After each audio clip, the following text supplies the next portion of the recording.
یہ جو حدیث ہے جو ابھی آپ نے سنی، اہل سنت والجماعت اور معتزلہ کے درمیان معرکۃ الآراء مسائل میں سے ایک مسئلہ یہ بھی رہا ہے، اور معتزلہ ہمیشہ اس بات کی نفی کرتے رہے کہ قیامت میں اللہ تعالی کا دیدار ہوگا،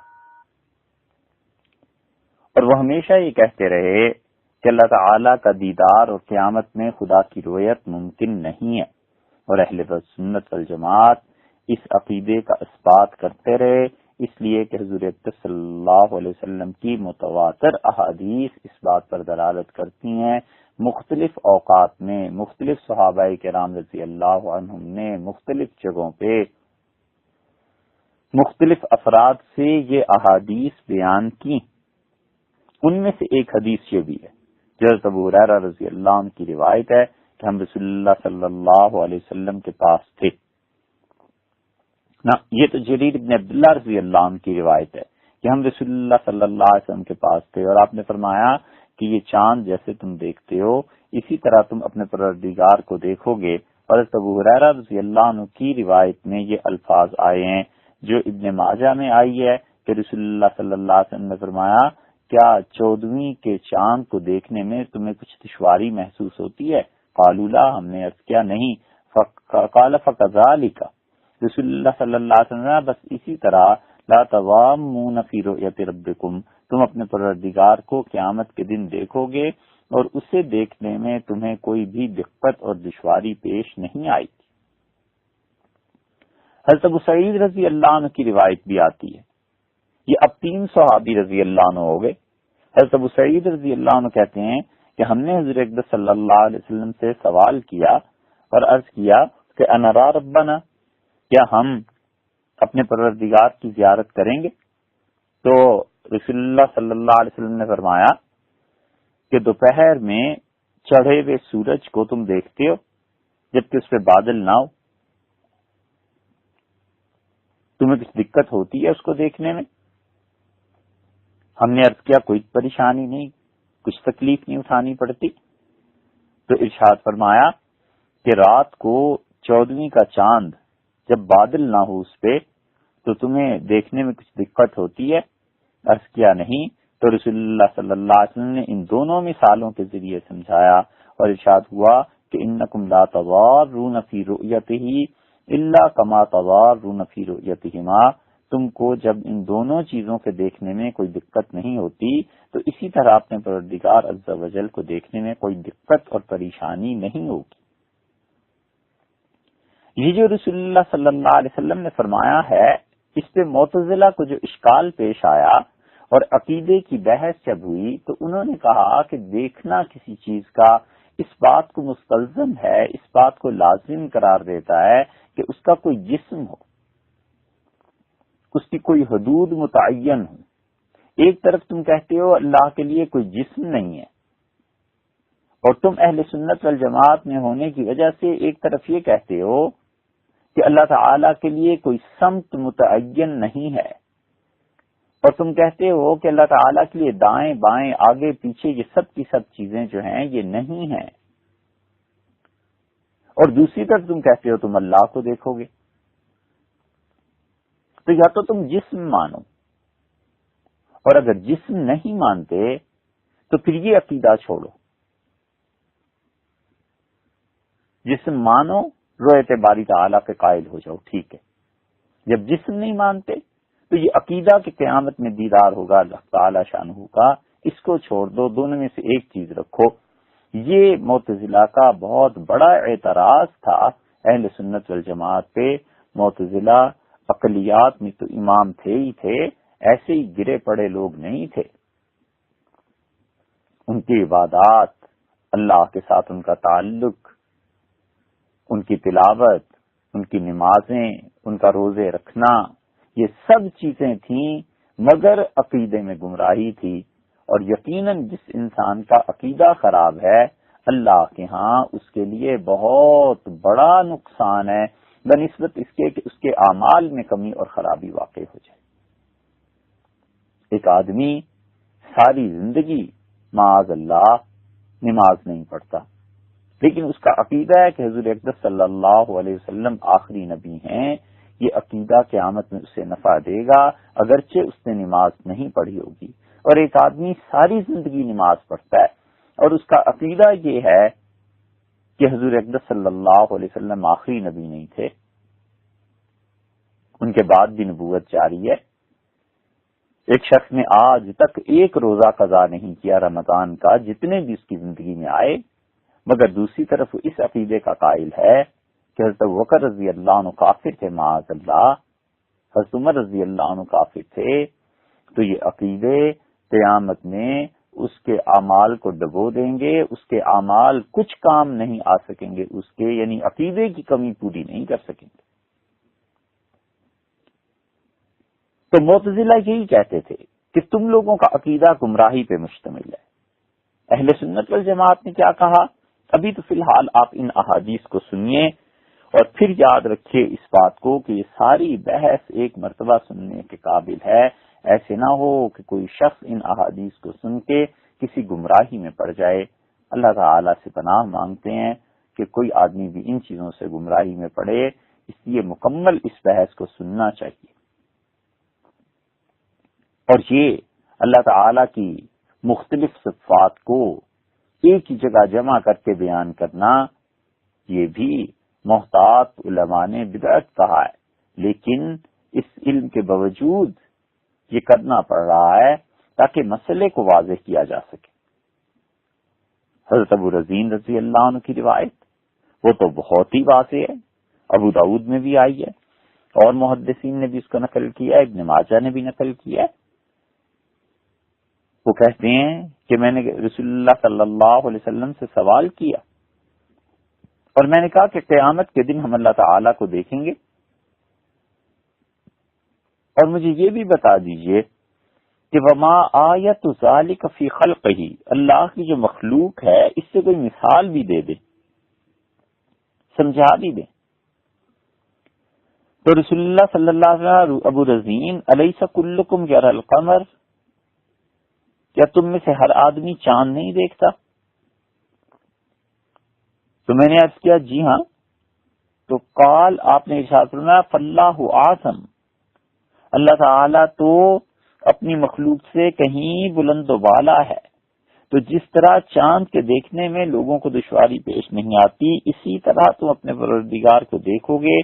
وذالک آیۃ فی خلقہ، اور یہ ایک نشانی ہے، یہ ایک مثال ہے جو اللہ نے اپنی مخلوق میں تمہارے سمجھنے کے لیے رکھی ہے، یعنی چاند کو دیکھو تو یہ بھی ایک تمہارے لیے مثال کی بات ہے، جو تم نے مجھ سے پوچھا ہے سمجھانے کو، تو اسی طرح سمجھو۔ تو یہ روایت باری تعالی، یہ یقینی چیز ہے، ہمارا عقیدہ ہے اور ان ایمان کا حصہ ہے کہ اللہ تعالی کی زیارت قیامت میں ہوگی، اور اللہ تعالی اس عقیدے پر قائم رکھے اور اس دنیا میں اور آخرت میں خدا سب سے اچھا دن وہ کر دے جس دن اس سے ملاقات ہو، اس کی زیارت ہو اور اس کی ذات پاک کو سجدہ کرنے کا شرف حاصل ہو۔ اللہ کی پناہ مانگتے ہیں اس سے کہ ہم اس کی روح میں سے ہو جائیں جس کے متعلق رسول اللہ صلی اللہ علیہ وسلم نے بتایا ہے کہ قیامت کے دن وہ سجدے کے لیے بلائے جائیں گے اور سجدہ کر نہیں سکیں گے، کیونکہ دنیا میں یا تو وہ نماز نہیں پڑھتے تھے یا پڑھتے تھے تو ریاکاری کے لیے پڑھتے تھے، تو ان کی کمر جھکے گی نہیں، اور حق تعالی شانہ کی زیارت کے باوجود اس ذات پاک کو سجدہ نہیں کر سکیں گے۔ کیسے بد نصیب ہوں گے وہ لوگ۔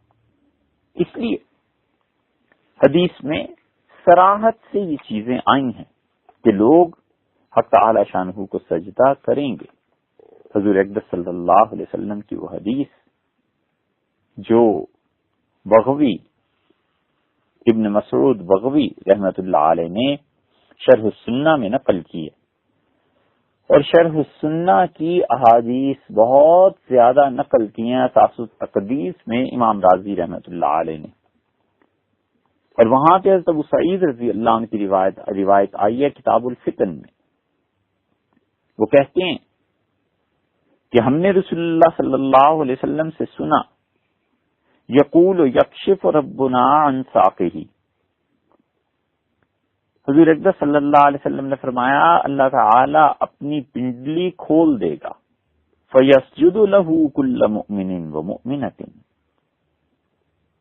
اور اللہ کو سجدہ کریں گے ہر کوئی مومن مرد اور مومنہ عورت. وَيَبْقَىٰ مَنْ كَانَ يَسْجُدُ فِي الدُّنْيَا رِيَاءً وَسُمْعَةً، بس وہی سجدہ نہیں کر سکیں گے جنہوں نے دنیا میں اللہ کو سجدہ کیا تھا، نماز پڑھتے تھے، لیکن ریاکاری کے لیے، دکھاوے کے لیے، شہرت کے لیے، اپنا نام، اپنی پاکیزگی، تقدس، نمازی اپنے آپ کو مشہور کرنے کے لیے. فَيَذْهَبُ لِيَسْجُدَ، وہ کوشش کریں گے کہ سجدہ کریں وہ شخص. فَيَعُودُ ظَهْرُهُ طَبْقًا وَاحِدًا، تو اس کی کمر تختہ بن جائے گی، یعنی کمر اس کی جھک ہی نہیں سکے گی. صحیح بخاری میں بھی یہ روایت آئی ہے.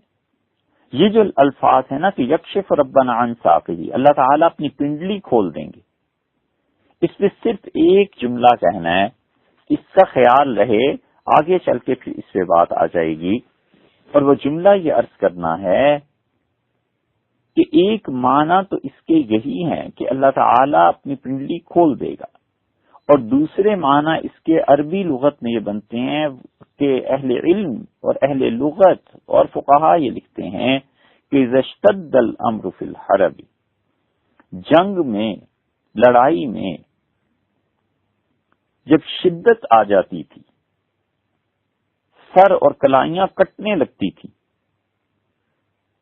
تو عرب یہ محاورہ بولتے تھے اور کہتے تھے کہ جنگ نے اپنی پنڈلی کھول دی، یعنی معاملہ شدید ہو گیا، کام گرم ہو گیا، لڑائی اپنے عروج کو پہنچ گئی، بہت سختی آ گئی.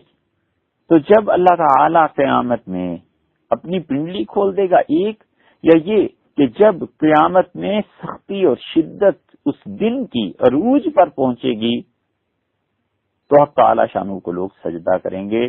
یہ دونوں ترجمے ہو سکتے ہیں. یہ بات کام آئے گی آگے چل کے. اس لیے یہ حدیث جو ہے کہ اللہ تعالی کو دیکھے گا انسان، یہ بالکل آئی ہے، اور اس کی پنڈلی کو دیکھے گا یا پنڈلی کھل جائے گی یا کھول دی جائے گی، یہ سب چیزیں بھی آئیں گی. اور ابو سعید خدری رضی اللہ عنہ کی ایک اور روایت میں آتا ہے، اور امام بخاری رحمت اللہ علیہ بھی اس روایت کو لائے ہیں، امام مسلم رحمت اللہ نے ذکر کیا ہے کہ رسول اللہ صلی اللہ علیہ وسلم نے فرمایا قیامت کے دن زمین ایک روٹی کی طرح ہو جائے گی، اور جبار اپنے ہاتھ سے اس روٹی کو پلٹائے گا، جیسے کہ تم لوگ سفر میں روٹی پکاتے ہو،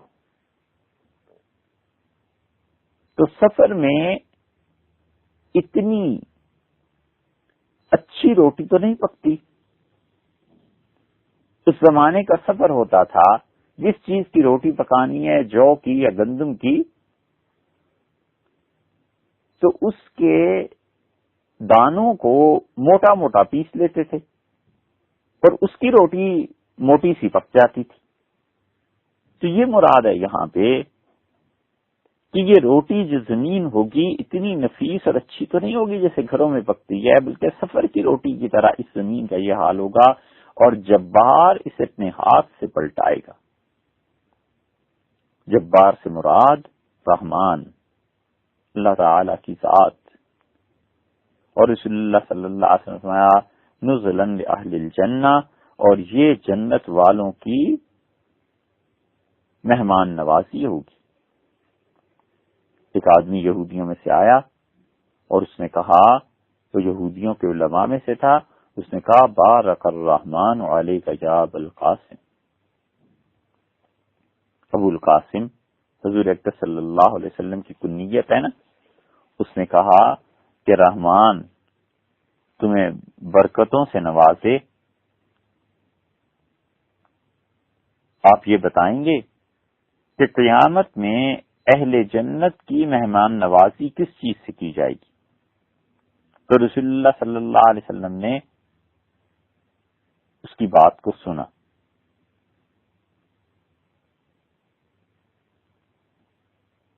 ارشاد فرمایا ہاں مجھے معلوم ہے. تو اس نے کہا کہ ایک روٹی ہوگی تو رسول اللہ صلی اللہ علیہ وسلم ابھی پہلے یہ بات بیان کر چکے تھے، اوپر سے یہ آ گیا، اس نے یہ کہا یہودی عالم نے، تو رسول اللہ صلی اللہ علیہ وسلم کو خوشی ہوئی، اور صحابہ رضی اللہ عنہ کہتے ہیں فنظر النبی صلی اللہ علیہ وسلم الینا، رسول اللہ صلی اللہ علیہ وسلم نے ہمیں دیکھا اور اتنے خوش ہوئے، اتنے مسکرائے کہ داڑیں نظر آنے لگی، اور پھر ارشاد فرمایا کہ میں تمہیں بتاؤں سالن اس کے ساتھ کیا ہوگا. یا یہ بات اس یہودی نے کہی، یعنی رسول اللہ صلی اللہ علیہ وسلم سے اس نے پوچھا کہ سالن کیا ہوگا، تو نبی کریم صلی اللہ علیہ وسلم نے اسے سالن کی بھی خبر دی کہ جنگلی بیل، اور اس یہودی نے بھی کہا کہ ایک تو جنگلی بیل اور دوسرے مچھلی کا جگر، ان چیزوں سے اللہ تعالی 70,000 آدمیوں کی دعوت کرے گا. اب یہ اللہ کا اپنے ہاتھ سے اس روٹی کو پکانا پلٹنا کیسا ہے، اس حدیث سے معلوم ہوتا ہے کہ رسول اللہ صلی اللہ علیہ وسلم نے بتایا یہ چیز قیامت میں پیش آئے گی. اور اللہ کے لیے ہاتھ کی بات ارشاد فرمائی، روٹی کے پکانے کی بات ارشاد فرمائی. یہ بھی حدیث سن لیجئے اور سنتے رہیے. حدیث میں یہ بھی آیا ہے کہ ابو رزین رضی اللہ عنہ نے حضور اقدس صلی اللہ علیہ وسلم سے یہ بات سنی، اور امام احمد بن حنبل رحمۃ اللہ علیہ کی مسند میں بھی آیا ہے کہ اللہ تعالی ہنستا ہے، ضاحک ربنا، ہمارے پروردگار کو ہنسی آئی، اللہ تعالی خوش ہوتا ہے من قنوت عبادہ و قرب غیرہ، بندہ جب اللہ سے مانگ مانگ کے مایوس ہو جاتا ہے اور پھر اس در عالی کے سوا کسی اور کی طرف رجوع کرتا ہے، تو اللہ ہنستا ہے اس بات پہ کہ میرا بندہ کتنا سادہ ہے، مجھ سے مانگتا ہے. مراد یہ ہے کہ اگر ہم اسے دے دیں تو اس کی اپنی تباہی ہو جائے. پھر جب مایوس ہو جاتا ہے ظاہر میں تو وہ کہیں اور جانا چاہتا ہے، معاذ اللہ، یا تو شرک کی طرف یا یہ کہ شرک سے کم درجے کی طرف. تو میں نے کہا، ابو رزین رضی اللہ عنہ کہتے ہیں کہ اللہ کے رسول، کیا اللہ تعالیٰ بھی ہنستا ہے؟ تو رسول اللہ صلی اللہ علیہ وسلم نے فرمایا ہاں، اور اس کے ہنسنے میں، اس کے خوش ہونے میں خیر ہی خیر ہے. یہی ابو رزین رضی اللہ عنہ کہتے ہیں. اس سے معلوم ہوا اس حدیث سے کہ اللہ تعالیٰ کے لیے ہنسی بھی ثابت ہے، اور بھی بہت سی روایات میں یہ بات آئی ہے. رسول اللہ صلی اللہ علیہ وسلم نے اللہ تعالیٰ کے ہنسنے کی بات ارشاد فرمائی. حضرت ابو ہریرہ رضی اللہ عنہ کی روایت میں آیا بخاری میں کتاب الجہاد میں کہ اللہ تعالی 2 آدمیوں کے معاملے میں ہنستا ہے کہ ایک نے دوسرے کو قتل کر دیا اور دونوں جنت میں جائیں گے.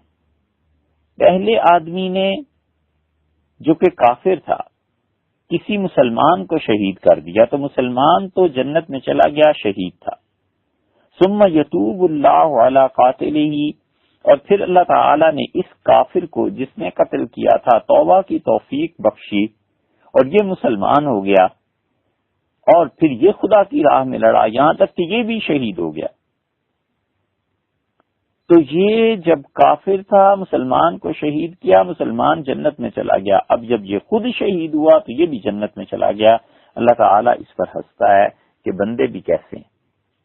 رسول اللہ صلی اللہ علیہ وسلم نے بتایا ہے کہ اللہ تعالیٰ کا ہنسنا، اللہ کا خوش ہونا قرآن کریم کے آغاز میں بھی آتا ہے، اللہ یستہزئ بہم، اللہ تعالیٰ ان کی ہنسی اڑاتا ہے.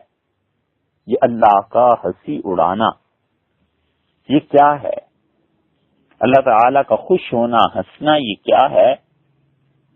ایک اور حدیث سنو. حضرت ابو سعید خدری رضی اللہ عنہ کی روایت آئی ہے. انہوں نے کہا کہ رسول اللہ صلی اللہ علیہ وسلم نے فرمایا اللہ تعالیٰ 3 آدمیوں سے خوش ہوتا ہے، ہنستا ہے ان پہ.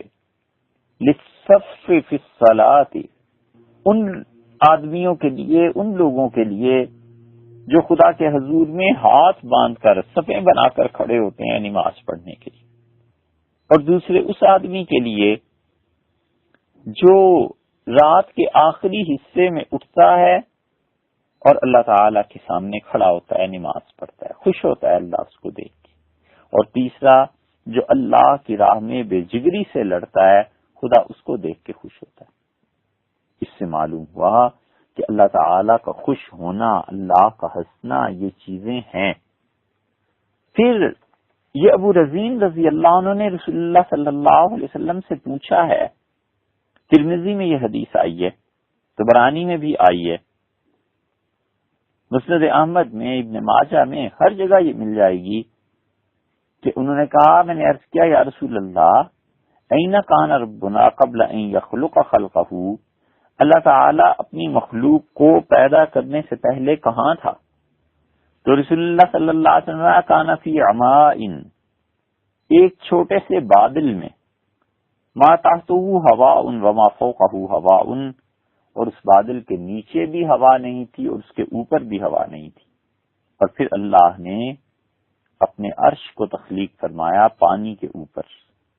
بہت مشکل، بلکہ مشکل ترین احادیث میں سے یہ حدیث گنی گئی ہے، اس لیے کہ سوال یہ پیدا ہوتا ہے کہ اللہ کہاں ہے؟ این کان ربنا، اللہ تعالی کہاں ہے، کہاں تھا؟ جب آپ کہتے ہیں کہاں ہے اور کہاں تھا، تو اس کا مطلب یہ ہے کہ آپ ماضی اور حال کی بات کرتے ہیں، اور جب کوئی شخص یہ کہتا ہے کہ اللہ تعالیٰ اپنے فرشتوں کے جرمٹ میں آئے گا تو وہ مستقبل کی بات کرتا ہے، تو اللہ تعالیٰ کو زمانے میں قید کرنا یہ کیا ہے؟ اللہ کہاں تھا، ہے، ہوگا، کیا کریں؟ الفاظ کی بندش اور قید ہے، اس کے علاوہ کچھ زبان استعمال نہیں کی جا سکتی، ہے ہی نہیں، اور کوئی زبان اپنی زبان میں بات کرنی ہے نا۔ اور دوسری چیز کہ بادل، یہ بادل آخر اس کائنات میں ہی تھا یا کہاں تھا؟ کیسی دنیا تھی جہاں اوپر بھی ہوا نہیں، نیچے بھی ہوا نہیں، اور اللہ تعالیٰ نے اپنے عرش کو تخلیق کیا؟ یہ ہے وہ حدیث جو ایک پڑھنے والے کے ذہن میں سوالات کو جنم دیتی ہے، بشرطے کہ پڑھنے والا مسلمان نہ ہو، کیونکہ اول تو پچھلے 200-300 سال سے مسلمان خیر سے پڑھتے ہی نہیں، انہیں ضرورت ہی نہیں۔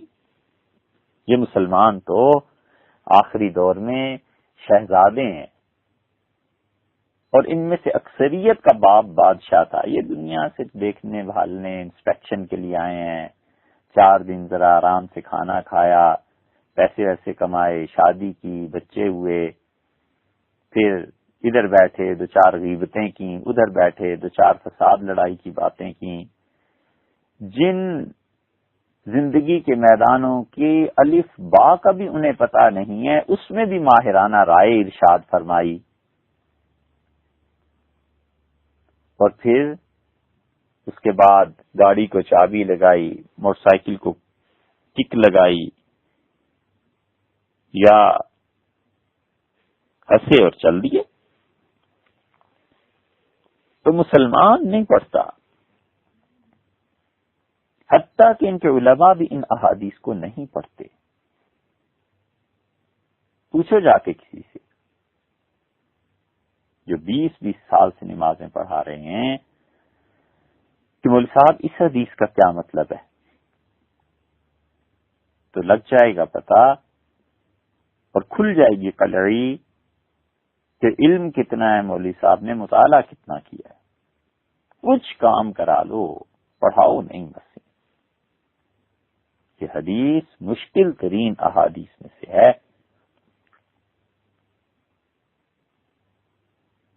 اور اس حدیث پہ علماء نے مستقل کتابیں لکھی ہیں۔ اس میں انہوں نے پوچھا اللہ کہاں ہے؟ ایک اور حدیث دیکھیے، حضرت عبداللہ بن عمر رضی اللہ عنہما حضور اقدس صلی اللہ علیہ وسلم کے بہت چاہنے والے صحابہ کرام رضی اللہ عنہم میں سے، بیت اللہ کا طواف کر رہے تھے، اور احسان کی وہ کیفیت جو بڑے بڑے اولیاء کرام رحمہم اللہ پر کبھی آتی تھی، عبداللہ ابن عمر رضی اللہ عنہ پر طاری تھی، اور یہ طبقات ابن سعد میں مل جائے گا ان کے حالات میں۔ پر ایک مرتبہ کا قصہ ہے، جب وہ بیت اللہ کا طواف فرما رہے تھے تو ایک آدمی آیا اور اس نے عرض کیا کہ ابن عمر، آپ نے رسول اللہ صلی اللہ علیہ وسلم سے اللہ تعالی کی سرگوشی کرنے کے بارے میں کیا بات سنی ہے؟ سرگوشیاں اردو کا لفظ ہے نا، استعمال ہوتا ہے راز کی باتیں کسی کے کان میں کہنا، چپکے چپکے باتیں کرنا، نجوا۔ تو ابن عمر رضی اللہ عنہ نے کہا کہ میں نے رسول اللہ صلی اللہ علیہ وسلم سے سنا ہے، اور آپ نے فرمایا اللہ قیامت کے دن مومن کو اپنے قریب کرے گا حتیٰ کہ اللہ تعالی اس پر ایک چیز ڈال دے گا، ڈھانپ لے گا، خدا اس کو اپنے اتنا قریب کرے گا، پھر اللہ اس سے اس کے گناہوں کا اقرار کرائے گا اور کہے گا حل تعریف، تم جانتے ہو یہ گناہ، یہ میری نافرمانی، یہ میری نافرمانی، یہاں تک کہ بندہ کہے گا اے رب میں بالکل جانتا ہوں میں نے یہ گناہ کیے ہیں، اور اتنی زیادہ گناہوں کی تعداد اس کے سامنے رکھی جائے گی، گنوائے جائیں گے اسے، کہ وہ یہ سمجھے گا کہ اب تو میں برباد ہو گیا۔ تو اللہ تعالیٰ اسے کہیں گے انی سترتھا علیک فی الدنیا، دنیا میں تیرے ان گناہوں پر ہم نے پردہ ڈال دیا تھا نا، وانا اغفرھا لک اليوم، آج ان سب کو ہم معاف کرتے ہیں، دنیا میں بھی تیری عزت رکھی، آج آخرت میں بھی تیری عزت۔ اور پھر رسول اللہ صلی اللہ علیہ وسلم نے فرمایا اس مومن آدمی کا نامہ عمل اس کے دائیں ہاتھ میں دیا جائے گا، یا یہ کہ جو اس کی نیکیاں تھیں خدا انہیں قبول فرما کر اس کی ایک سند اسے دے دے گا کہ اس کی نیکیوں کا پلڑا بھاری ہوا۔ ہاں البتہ کافر اور منافق ان کو سب لوگوں کے سامنے رسوا کیا جائے گا۔ اور خالد رحمت اللہ علیہ اس حدیث کے راوی وہی آیت پڑھتے تھے کہ ہؤلاء الذین کذبوا علی ربہم، لوگوں یہ ہیں وہ کافر اور منافق جنہوں نے اللہ پر بہتان باندھے تھے زندگی میں، الا لعنت اللہ علی الظالمین، اور اللہ کی لعنت پڑے ظالموں پر۔ یہ اللہ کا قرب، اللہ تعالی کا کسی کو اپنے قریب کرنا، اتنا قریب کر لینا، یہ اللہ کے قریب ہونا اور دور ہونا کیا ہے؟ کوئی جسم ہے اس سے قربت ہے، اس سے دوری ہے، بات کیا ہے؟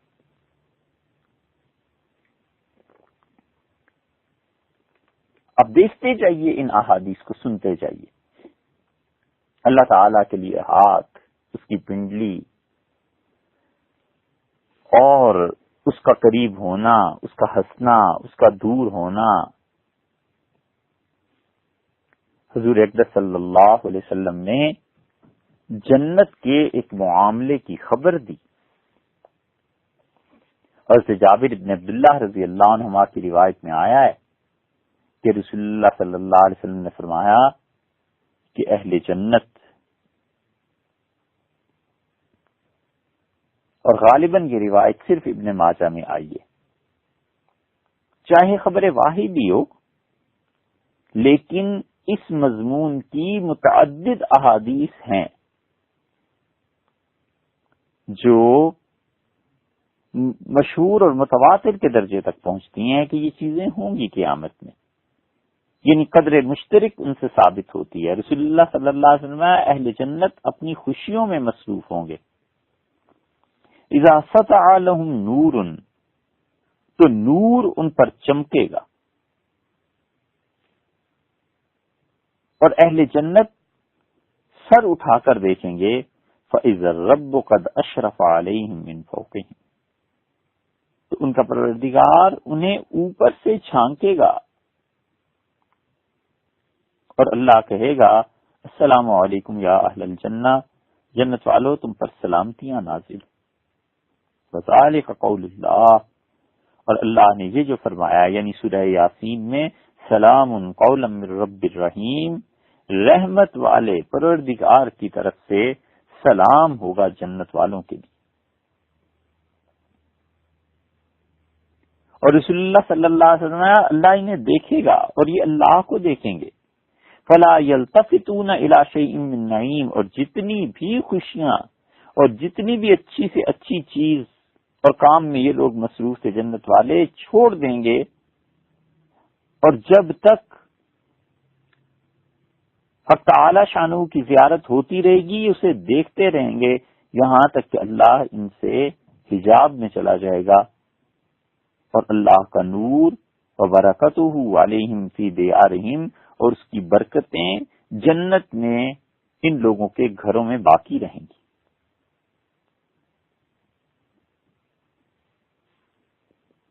یہ نور اور روشنی جو ہم اور آپ دیکھتے ہیں یہ تو مخلوق ہے. آپ نے بجلی آن کی، لائٹ ہے، اس کو آپ نور کہتے ہیں تو یہ تو مخلوق ہے. سورج کا نور مخلوق ہے. اللہ نے جو کہ قرآن میں فرمایا اللہ نور السماوات والارض، اللہ آسمانوں کا اور زمین کا نور ہے، تو اس نور سے یہ لائٹ مراد تھوڑی نہیں جا سکتی ہے، یہ تو سب مخلوق ہے. چاند کی چاندنی نور ہے لیکن مخلوق ہے. حضور اقدس صلی اللہ علیہ وسلم نے بتایا ہے کہ اللہ تعالی کا جھانکنا کیسے ہوگا.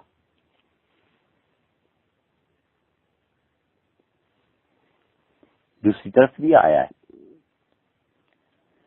اور وہ حدیث مسلم کی ہے.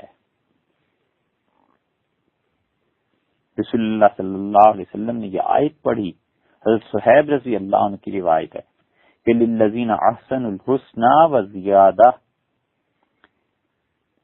جن لوگوں نے دنیا کی زندگی میں نیکیاں کی تھیں ان کو ان کی نیکیوں کا اچھا بدلہ دیا جائے گا، اور اس نیکی پر اچھے بدلے اور اچھے اجر اور ثواب کے بعد کچھ اور چیز بھی دی جائے گی. وہ زیادہ کیا ہے، وہ زیادہ مزید کیا چیز ہے؟ حضور اقدس صلی اللہ علیہ وسلم جب جنت والے جنت میں چلے جائیں گے اور جہنم والے اپنے ٹھکانے پر پہنچ جائیں گے تو ایک پکارنے والا اہل جنت کو پکارے گا اور کہے گا کہ جنتیوں، اللہ کا ایک وعدہ ہے تم سے اور اللہ چاہتے ہیں اسے پورا کر دیں. تو وہ کہیں گے جواب میں جنت والے کہ اللہ تعالی نے مہربانی تو ہم پہ پہلے ہی سے کی ہے، اور کیا اس نے ہماری نیکی کے پلڑے جب اعمال تل رہے تھے تو ان کو وزنی نہیں کر دیا تھا؟ اور کیا ایسے نہیں ہے کہ اللہ تعالیٰ نے ہمارے چہرے روشن اور سفید کر دیے؟ اور کیا ایسے نہیں ہے کہ اللہ تعالیٰ نے ہمیں جنت میں بھیج دیا ہے اور جہنم سے اللہ تعالیٰ نے ہمیں بچا لیا ہے؟ اس سے بڑھ کر اب کیا ہو سکتا ہے؟ تو رسول اللہ صلی اللہ علیہ وسلم فرمایا پردہ اٹھا دیا جائے گا اور وہ اللہ کو دیکھیں گے. فواللہ ما آتاہم اللہ شیئا احب الیہم من النظر، اور اللہ کی قسم یہ ایسی چیز ہوگی اللہ تعالی کا دیدار اور اس کی رویت اور اسے دیکھنا کہ اس سے زیادہ اچھی چیز ان کو کوئی نہیں دی گئی ہوگی. ولا اقرض لأعینہم، اور جنت والوں کی آنکھیں ٹھنڈی کرنے کے لیے اس سے عظیم تر کوئی مقام نہیں ہوگا. وہ اپنے رب کو دیکھیں گے. یہ اللہ تعالی کا دیکھنا اور اللہ کا ان کی طرف جھانکنا، یہ سب چیزیں احادیث میں آ گئیں. حضور اکرم صلی اللہ علیہ وسلم نے متعدد مقامات پر فرمایا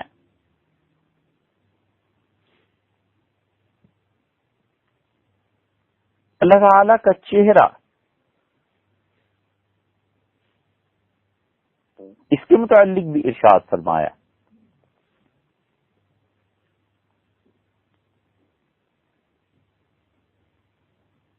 اور یہ حدیث ہے ابو موسیٰ اشعری رضی اللہ عنہ کی، بخاری میں، مسلم میں، ابن ماجہ میں، اور نہ جانے کہاں کہاں، ترمذی میں، ہر جگہ یہ حدیث ملے گی۔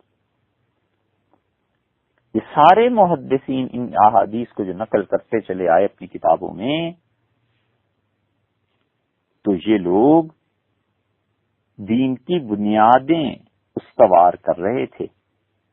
ایسے نہیں ہو سکتا کہ معاذ اللہ یہ چیزیں کوئی جھوٹ پر مبنی ہوں یا کوئی حدیث ضعیف ہو، ان میں کمزور ہو۔ اگر ایک فرض کر لو کوئی کمزور ہے بھی تو اس کے 10 شواہد 10 اور احادیث میں مل جائیں گے۔ حضرت ابو موسیٰ اشعری رضی اللہ عنہ کہتے ہیں کہ رسول اللہ صلی اللہ علیہ وسلم نے فرمایا، 2 جنتیں ایسی ہیں کہ ان دونوں جنتوں میں جتنے بھی برتن ہوں گے استعمال کے، سب چاندی میں ڈھلے ہوئے ہوں گے، اور 2 جنتیں ایسی ہیں جن میں جتنے بھی برتن ہوں گے سب سونے کے ڈھلے ہوئے ہوں گے، سونے کے برتن ہوں گے، اور اس میں ہر چیز سونے کی ہوگی۔ اور 2 جنتیں ایسی ہیں جن میں برتن تو ہیں ہی ہیں اور بھی تمام چیزیں چاندی کی ہوں گی۔ اور جن لوگوں کو اللہ وہ جنتیں دے گا، چاہے چاندی کی جنتیں ہیں اور چاہے وہ سونے کی جنتیں ہیں، خواہ وہ سونے کی جنتیں ہیں، وہ لوگ اپنے پروردگار کو دیکھیں گے۔ رداء الکبریاء علی وجہہ، بڑائی، عظمت، کبریائی، اس کی چادر اللہ کے چہرے پر ہوگی، فی جنت عدن، جنت عدن جو ہے یہ وہ ہے۔ تو جنت عدن جنت کی ایک جنتوں کی قسموں میں سے ایک قسم ہے، اور وہاں پر فرمایا کہ اللہ تعالی کے چہرے پر بڑائی کی چادر ہوگی۔ اب یہ بڑائی کی چادر کیا ہے؟ اللہ تعالی کے چہرے پر ہے، اور اللہ کا چہرہ کیا ہے؟ یہ سب سوالات اٹھتے ہیں، حدیث سنتے رہیے۔ نبی کریم صلی اللہ علیہ وسلم نے ایک اور مقام پہ حضرت ابو موسیٰ رضی اللہ عنہ کی روایت آتی ہے، اس میں یہ بات ارشاد فرمائی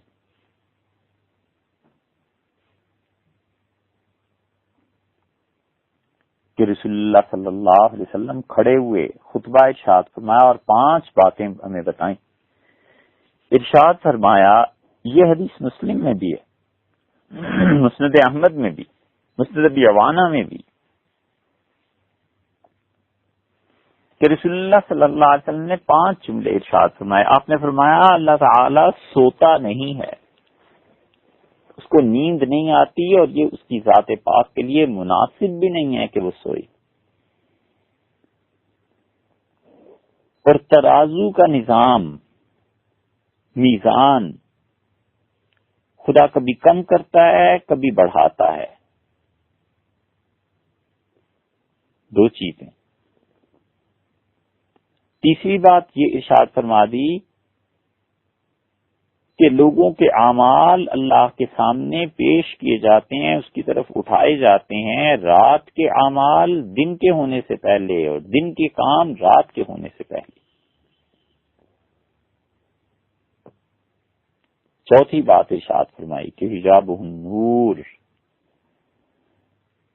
اور اللہ تعالی کا اپنی مخلوق سے جو پردہ ہے وہ نور کا ہے۔ اور 5واں فرمایا کہ لو کشفہ لأحرقت سبحات وجہہ منتہا الیہ بصرہ من خلقہ، اور اگر یہ نور کا پردہ اٹھ جائے تو اللہ تعالی شانہ کی روشنی، اس کے چہرہ مبارک کی روشنی جہاں تک نظر پہنچے اس کی، اسے جلا کر مخلوق کو مٹی بنا دے۔ ابن ماجہ کی روایت میں آیا ہے. وہ اس حدیث کو بھی لائے ہیں اور اس کے بعد بھی کہ رسول اللہ صلی اللہ علیہ وسلم نے فرمایا، ابو موسیٰ اشعری رضی اللہ عنہ ہی کی روایت ہے کہ اللہ تعالی سوتا نہیں اور اس کے لیے یہ مناسب بھی نہیں ہے کہ وہ سو جائے. اور ترازو کبھی وہ بڑھاتا ہے کبھی گھٹاتا ہے. اور یہ ارشاد فرمایا کہ حجابہ النور، اور اس کا جو حجاب ہے، پردہ ہے، وہ نور کا ہے. لو کشفہا، اور اللہ اگر اس پردے کو ہٹا دے، لأحرقت سبحات وجہی، تو اللہ تعالیٰ کے چہرے کے نور، اس کی روشنیاں، کل شیء ادرکہ بصرہ، جہاں تک اس کی نگاہ پہنچے اپنی ساری مخلوق کو اس کے چہرے کی روشنی جلا کر بھسم کر دے. ثم قرأ ابو عبیدہ، اور ابو عبیدہ یہ تابعین میں سے ہیں، حضرت ابو موسیٰ اشعری رضی اللہ عنہ کے شاگرد ہیں. انہوں نے پھر یہ قرآن کی آیت پڑھی کہ ہم بورک من فی النار ومن حولہا، کہ برکت دی گئی ہے جو کوئی اس نار میں ہے اور جو علاقہ اس کے قرب و جوار میں ہے. حضرت موسیٰ علیہ الصلوۃ والسلام کو جب اللہ تعالی نے نبوت عنایت فرمائی تھی اور انہیں بلایا تھا، تو اس جگہ پر یہ قرآن کی آیت آئی ہے کہ اللہ نے فرمایا جو کوئی اس آگ میں کھڑا ہے، یعنی موسیٰ علیہ الصلوۃ والسلام، اسے برکت دی گئی ہے اور جو کچھ اس کے قرب و جوار میں ہے، وسبحان اللہ رب العالمین. اور رب العالمین جو ہے تمام جہانوں کا پروردگار، تمام کی تمام خوبیاں اور پاکیزگیاں اسی کے لیے. اس سے معلوم ہوتا ہے کہ اللہ تعالی کے لیے سبحات ہیں، یعنی چہرہ مبارک کی روشنی ہے، اور وہ خود مبارک ہے. یہ سب چیزیں قرآن کریم سے بھی سن لیں. حدیث میں اور بھی چیزیں آئی ہیں، دیکھتے جائیے، سنتے جائیے. نبی کریم صلی اللہ علیہ وسلم نے تو بتائی، قرآن میں بھی آیا ہے کہ اللہ تعالی کا ہاتھ. صحابہ کرام رضی اللہ عنہ کو یہ شرف حاصل ہے کہ انہوں نے بیعت کی رسول اللہ صلی اللہ علیہ وسلم کی حدیبیہ کے موقع پر، اور اللہ تعالی نے خوشی کا اظہار فرمایا، اور اللہ تعالی نے کہا کہ ید اللہ فوق ایدیہم، صحابہ کرام رضی اللہ عنہ کے ہاتھوں کے اوپر اللہ کا ہاتھ تھا.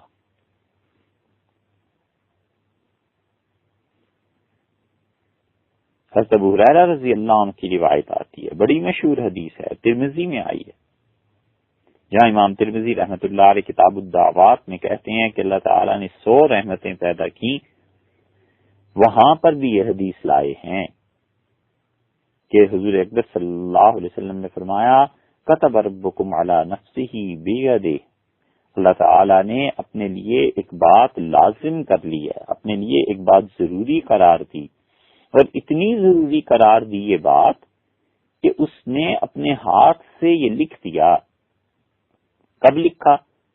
قبل ان یخلق الخلق، اپنی ساری مخلوق کو پیدا کرنے سے پہلے خدا نے اپنے ہاتھ سے لکھا کہ رحمتی سبقت غضبی، میری رحمت نے میرے غصے کی صفت کو ڈھانپ لیا، میری رحمت آگے بڑھ گئی، غصہ پیچھے چلا گیا. دونوں خدا کی صفات ہیں، رحمت بھی اور غضب بھی. اور اللہ تعالی نے کہا کہ میری رحمت میرے غصے پر غالب آ گئی. یہ اپنے ہاتھ سے لکھا. اس سے معلوم ہوتا ہے کہ دست مبارک، ہاتھ، اس کا تذکرہ یہاں پر آ گیا، قرآن کریم میں بھی آیا. اور اللہ تعالی کے ہاتھ کا ذکر تو متعدد مقامات پہ ہے، بہت جگہوں پر ہے.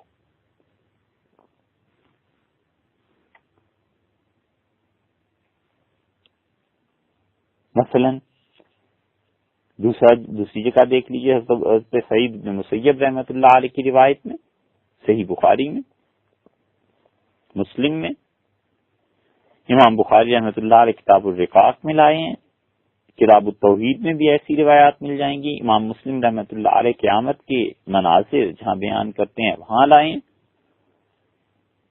کہ رسول اللہ صلی اللہ علیہ وسلم یقبض اللہ الارض یوم القیامہ،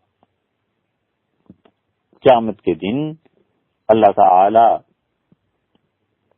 زمین کو اپنی مٹھی میں لے لے گا، وَيَطْوِي السَّمَاءَ بِيَمِينِهِ، اور آسمانوں کو اپنے دائیں ہاتھ پر لپیٹ لے گا، اور پھر یہ کہے گا اَنَا الْمَلِكُ أَيْنَ مُلُوكُ الْأَرْضِ، بادشاہت تو میری ہے، کہاں گئے دنیا میں جو بادشاہت کا دعویٰ کرتے تھے، کہاں گئے دنیا کے بادشاہ؟ دیکھیں شہنشاہیت تو میری ہے۔ اس سے معلوم ہوا کہ اللہ تعالی اپنے دائیں ہاتھ پہ آسمانوں کو لپیٹ لے گا، اور اس کا دایاں ہاتھ کیسا ہے؟ حضور اقدس صلی اللہ علیہ وسلم نے فرمایا، مسلم کی روایت میں آتا ہے کہ آپ نے فرمایا میرا پروردگار دائیں ہاتھ سے خرچ کرتا ہے، وکلتَ یدی ربی الیمینین، اور میرے رب کے تو دونوں ہی ہاتھ دائیں ہیں، دونوں ہی ہاتھ سیدھے ہیں۔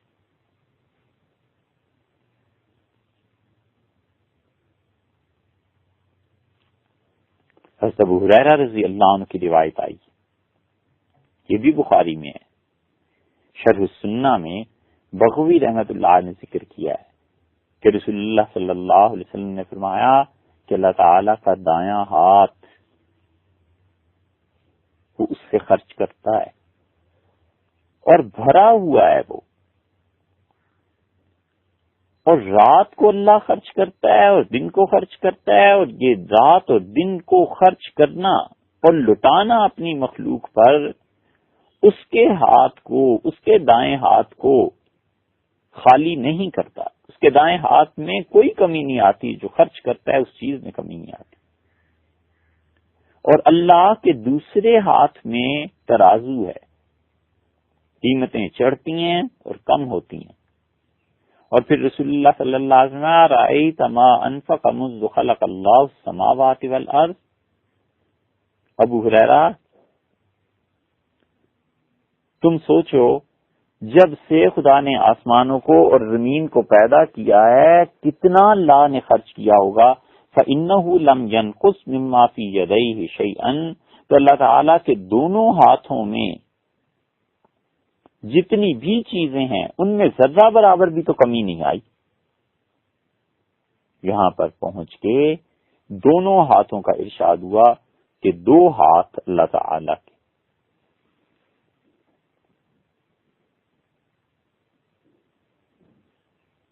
اور عبداللہ ابن عمر رضی اللہ عنہما کہتے ہیں کہ حضور اقدس صلی اللہ علیہ وسلم منبر پر تشریف فرما تھے، اس کا مطلب ہے مسجد نبوی میں تھے، اور ارشاد ہوا کہ یاخذ الجبار سماواتہ وارضہ بیدہ، خدائے جبار اللہ جو جباریت اس کی صفت ہے، وہ آسمانوں کو اور زمین کو اپنے ہاتھ میں قیامت کے دن لے لے گا۔ وَقَبَضَ بِيَدِهِ فَجَعَلَ يَقْبِضُهَا وَيَبْسُطُهَا، اور پھر اللہ تعالیٰ اپنی مٹھی میں بند کر لے گا ان کو، آسمانوں کو اور زمین کو، اور کبھی خدا انہیں پھیلائے گا اور کبھی خدا انہیں سمیٹ دے گا۔ ثم یقول، اور پھر کہے گا این الجبار، ثم یقول، پھر اللہ تعالیٰ کہے گا انا الجبار، میں ہوں جو طاقت والا بادشاہ ہوں۔ این الجبارون، کہاں گئے جو دنیا میں میرے مقابلے میں جبار بنے پھرتے تھے؟ این المتکبرون، کہاں گئے جو اپنے آپ کو بڑا سمجھتے تھے؟ متکبر کہاں گئے؟ بادشاہ کہاں گئے؟ وَيَتَمَيَّلُ رسول اللہ صلی اللہ علیہ وسلم عن یمینہ وعن یسارہ، اور رسول اللہ صلی اللہ علیہ وسلم اس بات پر کبھی دائیں طرف کو جھکتے تھے، کبھی بائیں طرف کو جھکتے تھے، یہاں تک کہ عبداللہ رضی اللہ عنہ کہتے ہیں میں نے ممبر کو دیکھا، رسول اللہ صلی اللہ علیہ وسلم کے اس میں حرکت پیدا ہو گئی، اس کے نچلا حصہ ہلنے لگا، حتی انی اقول، یہاں تک کہ مجھے یہ خدشہ ہوا، میں سوچنے لگا اساقط ہوا برسول اللہ صلی اللہ علیہ وسلم، کیا نبی کریم صلی اللہ علیہ وسلم سمیت یہ ممبر زمین پہ آ رہے گا؟ کہاں گئے جبار، کہاں گئے متکبر، کہاں گئے مغرور، کہاں گئے جو بادشاہت کا دعویٰ کرتے تھے میں ہوں بادشاہ، یہ زمینیں میرے ہاتھ میں، یہ آسمان میرے ہاتھ میں، یوں میں انہیں کھول دیتا ہوں، یوں میں انہیں پلٹ دیتا ہوں۔ اس کا مطلب یہ ہوا کہ اللہ تعالیٰ کے لیے ہاتھ بھی ہے اور خدا کا ایک نظام ہے۔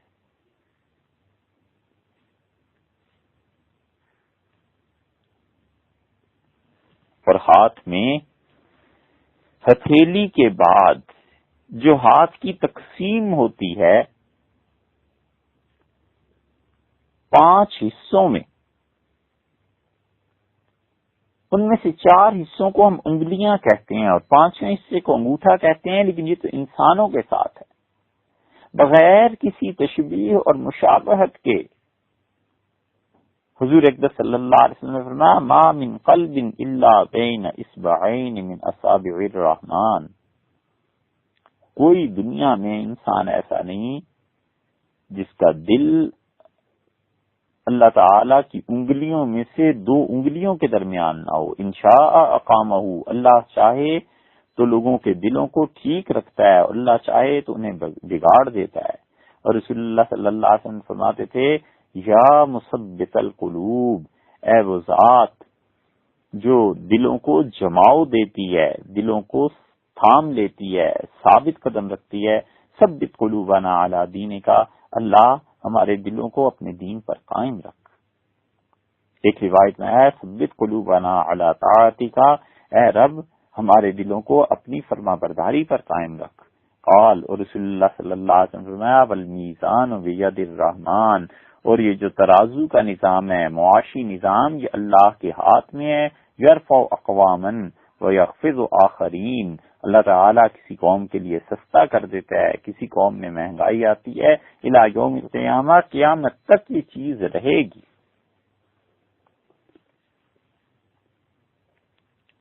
اس سے معلوم ہوا کہ اللہ تعالیٰ کے لیے انگلیاں بھی ہیں، کیونکہ ارشاد یہ ہوا کہ رحمان کی جو انگلیاں ہیں ان میں سے 2 انگلیوں کے درمیان لوگوں کے دل ہیں، تو انگلیوں کا بھی اس بات فرما دیا۔ حضور اقدس صلی اللہ علیہ وسلم نے یہ ساری چیزیں اللہ تعالی کے متعلق ارشاد فرمائی۔ امام بخاری رحمۃ اللہ علیہ اپنی صحیح میں ذکر کرتے ہیں، اور انہوں نے پورا باب باندھا ہے کتاب التوحید میں کہ اللہ تعالیٰ کا یہ فرمانا کہ وَلِتُصْنَعَ عَلَىٰ عَيْنِي، تاکہ تو میری آنکھوں کے سامنے پرورش پائے۔ اور امام بخاری رحمۃ اللہ علیہ نے تُصْنَعَ عَلَىٰ عَيْنِي میں تُصْنَعَ کی تشریح کی ہے کہ یعنی تو پرورش پائے، یعنی تجھے غذا دی جائے۔ اور اللہ تعالیٰ کا یہ فرمانا کہ تجری بِأَعْيُنِنَا، وہ کشتی ہماری آنکھوں کے سامنے وہ جہاز چلتا تھا۔ اور حدیث لائے ہیں حضور اقدس صلی اللہ علیہ وسلم نے فرمایا ان اللہ لا یخفی علیکم، اللہ تعالی تمہارے لیے کچھ مخفی نہیں۔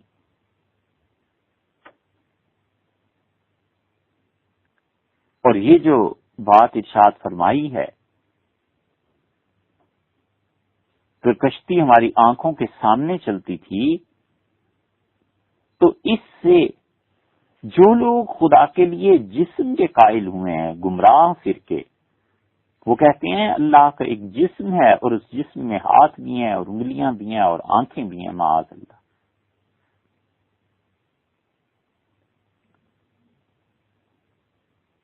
اور وہ پھر اس حدیث سے استدلال کرتے ہیں، دیکھو ہے وہی قرآن، ہے وہی حدیث لیکن اسی کتاب و سنت سے معاذ اللہ گمراہ لوگ گمراہیوں کو لاتے ہیں.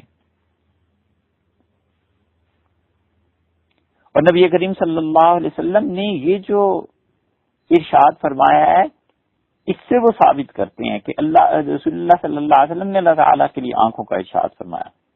اور نبی کریم صلی اللہ علیہ وسلم ان اللہ لیس بِأَعْوَرَ، اللہ تعالیٰ ایک آنکھ والا نہیں ہے، کانا نہیں ہے، یک چشم نہیں ہے. وَأَشَارَ بِيَدِهِ إِلَىٰ عَيْنِهِ، اور رسول اللہ صلی اللہ علیہ وسلم نے اپنے دست مبارک سے اشارہ کیا آنکھ کی طرف اور فرمایا وَإِنَّ الْمَسِيحَ الدَّجَّالَ عَابِرُ عَيْنِ الْيُمْنَىٰ، اور یہ جو دجال ہے اس کی دائیں آنکھ نہیں ہوگی، یہ کانا ہوگا. وَكَأَنَّ عَيْنُهُ عَنبَةٌ طَافِيَةٌ، ایسے ہوگا جیسے پھولا ہوا انگور ہوتا ہے. انگوروں کا گچھا آپ لیں تو انگور کھانے کے قابل ہوتے ہیں. کبھی کبھی ان میں ایک انگور ایسا بھی دیکھنے میں آتا ہے جو پھولا ہوا ہوتا ہے، بدنما، بد شکل. تو اس کی دجال کی ایک آنکھ ایسی ہوگی، کیونکہ دجال خدائی کا دعویٰ کرے گا نا، تو اللہ تعالیٰ صاف اس کی آنکھ کو ایسا بنا دے گا تاکہ لوگ دیکھیں، عقل کر کے سمجھ جائیں کہ جو اپنی ایک آنکھ ٹھیک نہیں کر سکتا یہ دنیا میں ہمارا نفع اور نقصان کیا کرے گا. اسی لیے امام بخاری رحمۃ اللہ علیہ اس کے بعد حدیث لائے ہیں کہ انس رضی اللہ عنہ نے کہا کہ رسول اللہ صلی اللہ علیہ وسلم ما بعث اللہ من نبی الا انذر قومه الاعور الكذاب، کوئی نبی اس دنیا میں نہیں آیا جس نے اپنی قوم کو اس کانے جھوٹے سے ڈرایا نہ ہو. اور وہ کانا ہوگا، ایک آنکھ کی ہوگی اس کی. ان ربکم لیس بعور، اور تمہارے پروردگار کی ایک آنکھ نہیں ہے. مکتوب بین عینیہ کافر، اور اس کی دونوں آنکھوں کے درمیان لکھا ہوگا کہ یہ کافر ہے. دوسری روایت میں آتا ہے رسول اللہ صلی اللہ علیہ وسلم حضرت نوح علیہ الصلوۃ والسلام بھی اپنی قوم کو ڈراتے تھے اس دجال سے، اور دجال پہلے درجے کا جھوٹا اور آور کانا. یہ جو ارشاد ہوا کہ اس کی ایک آنکھ ہوگی، اور رسول اللہ صلی اللہ علیہ وسلم نے بتا دیا اور اشارہ فرمایا اپنی آنکھ کی طرف، تو یہ گمراہ لوگ کہتے ہیں کہ اللہ کی بھی ایسی آنکھیں ہیں جیسے ہم انسانوں کی آنکھیں ہیں معاذ اللہ. اور امام بہقی رحمۃ اللہ علیہ کہتے ہیں کہ اللہ تعالی کی آنکھ سے مراد یا تو اس کا دیکھنا ہے، حفاظت. حافظ ابن حجر رحمۃ اللہ علیہ بھی اس طرف گئے ہیں. یہ بات پھر آ جائے گی آگے. اور باقی آنکھ ہے کیا؟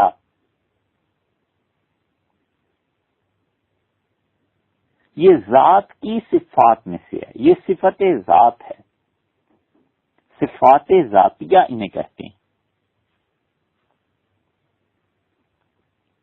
اور کوئی شخص یہ حدیث بیان کرے تو کیا اشارہ کرے؟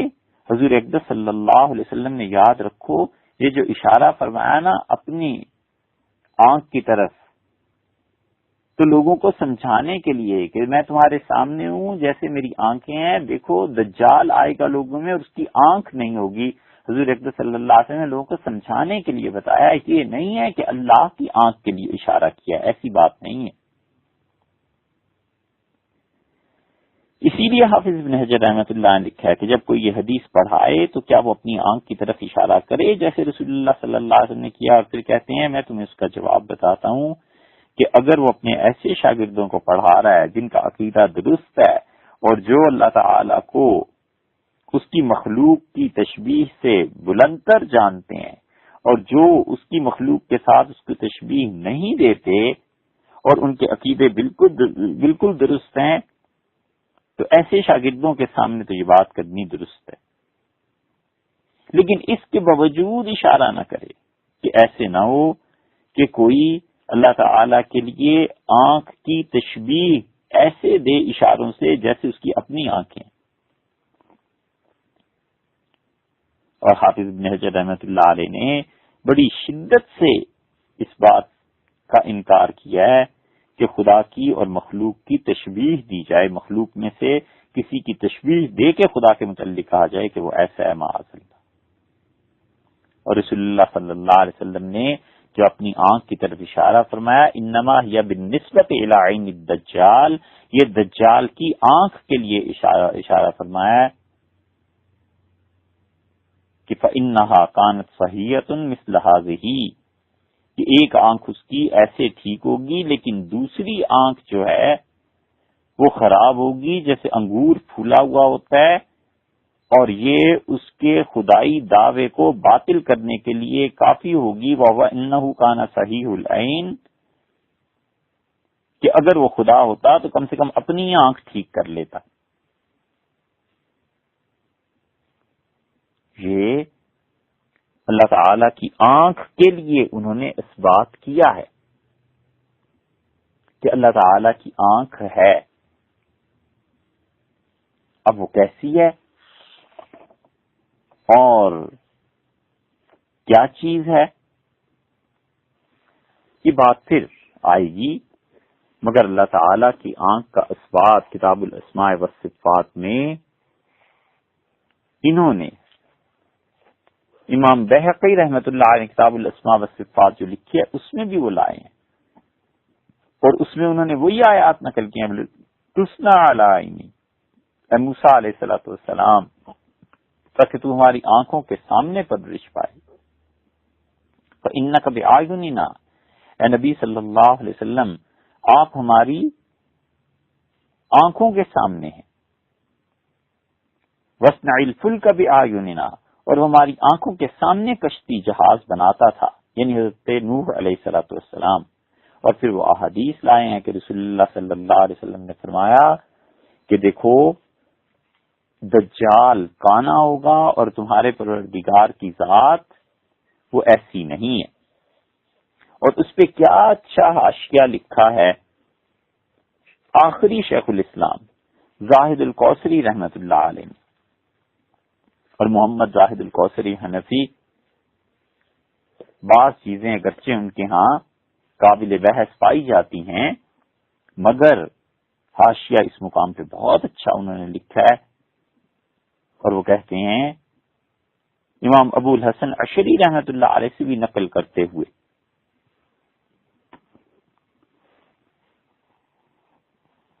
کہ اگر کوئی شخص یہ سمجھتا ہے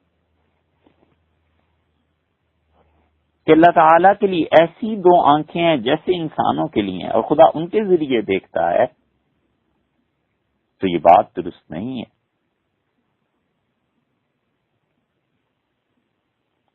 اور پھر انہوں نے ابن حزم کا قول نقل کیا ہے، وہ کہتے ہیں کہ ابن حزم کے کسی شخص کے لیے یہ جائز نہیں کہ وہ کہے اللہ تعالیٰ کی دو آنکھیں ہیں، اس لیے کہ کتاب و سنت میں یا تو ایک آنکھ کا لفظ آیا ہے یا اللہ تعالیٰ کے لیے کئی ایک آنکھوں کا لفظ، کہ ہماری آنکھوں کے سامنے کشتی بنا رہے تھے حضرت نوح علیہ الصلوۃ والسلام، دو آنکھوں کا ذکر نہیں آیا. اس حوالے سے آپ اندازہ لگائیے کہ اللہ تعالیٰ کی ذات کے بارے میں ایک آدمی ایک آنکھ کا کہتا ہے، ایک آدمی کئی آنکھوں کا کہتا ہے. یہ دونوں الفاظ چونکہ کتاب و سنت میں آئے ہیں لہذا ٹھیک ہے. ایک آدمی کہتا ہے خدا کی دو آنکھیں، یہ ٹھیک نہیں ہے، اس لیے کہ کتاب و سنت میں الفاظ نہیں آئے. تو کوئی کہے گا کہ ایک آنکھ سے جب زیادہ ہوں گی تو دو ہوں گی، تین ہوں گی، چار ہوں گی، تو دو میں کیا حرج ہے؟ یہ عقیدے کی نزاکت ہے. ہم کہتے ہیں اللہ کے بارے میں بات کرنی ہے، مت ایک لفظ ایک حرف بھی ایسا کہے جو کتاب و سنت میں نہ آیا. حضور اقدس صلی اللہ علیہ وسلم نے دو آنکھوں کا کہیں ذکر نہیں فرمایا، ایک آنکھ کا فرمایا ہے یا قرآن کریم میں متعدد آنکھوں کا فرمایا ہے. لیکن اللہ تعالیٰ کی آنکھیں کیسی ہیں کسی شخص کے لیے یہ جائز نہیں ہے کہ جو اس بحث کو سن رہا ہو وہ کسی حتمی نتیجے پر پہنچے جب تک کہ اس کے بعد کی چیزیں ہم خود نہ بیان کریں۔